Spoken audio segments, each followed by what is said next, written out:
هذا الفيديو أنا عم بسجله مو مشان تضحكوا. هذا الفيديو مشان تضحكوا على حالكم، مشان أنا أضحك على حالي معكم.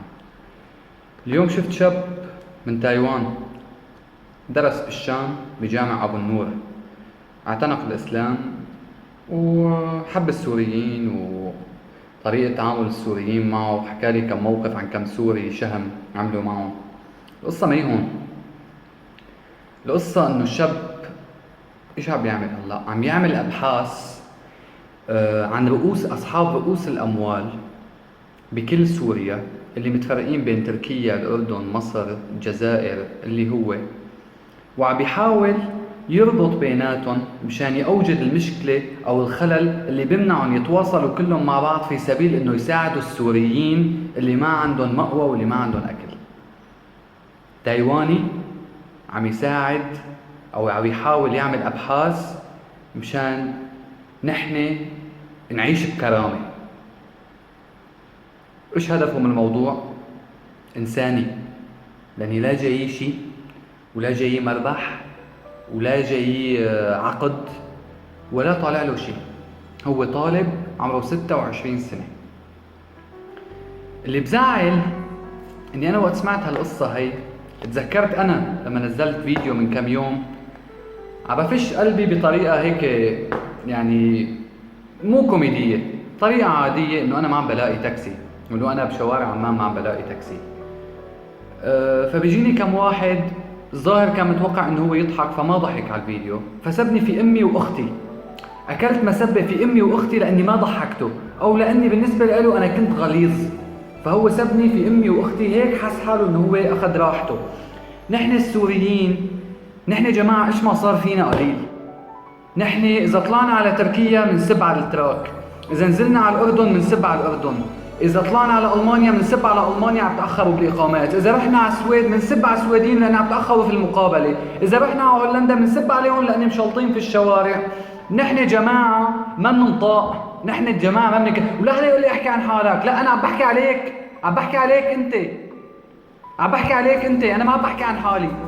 أنا عم بحكي عننا نحن كل السوريين. نحن الشاطر بيناتنا بده يدق خازوق الثاني، الشاطر بيناتنا بده يروح يفكر شلون بده يقلب على الثاني. نحن جماعة ما لنا نضاف، لأنه نحن ما بنحب الخير لبعض. نحن إذا شفنا واحد حاول رح ينجح، وينك تعال هون، بدنا نخوزقه نحن.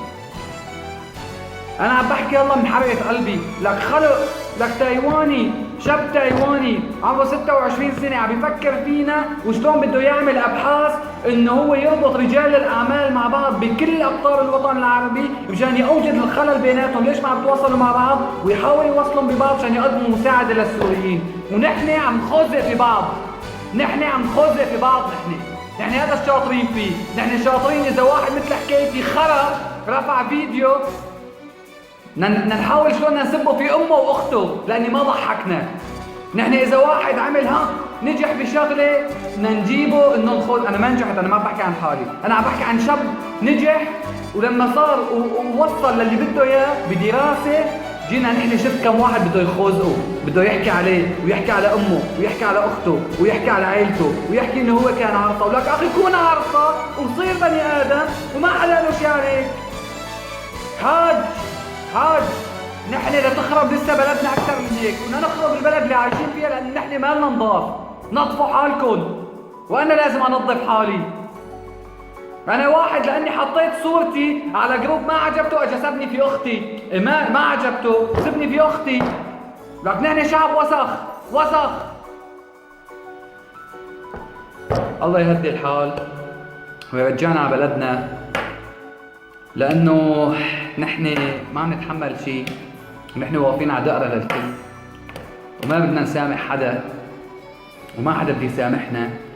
ويا غريب عود أديب، لا تقعد تقلي بتركيا عم عاملونا معاملة سيئة، وبألمانيا عنصريين، وبالسويد ما عم يطيقونا، لأنه حقهم ما يطيقوك. لأنه إذا أجا واحد صرف بنص تصرفاتك في سوريا بدك تخرع عليه، حقهم ما يطيقوك. آسف فشيت قلبي كتير، بس هذا الحكي كان لازم أحكي. السلام عليكم.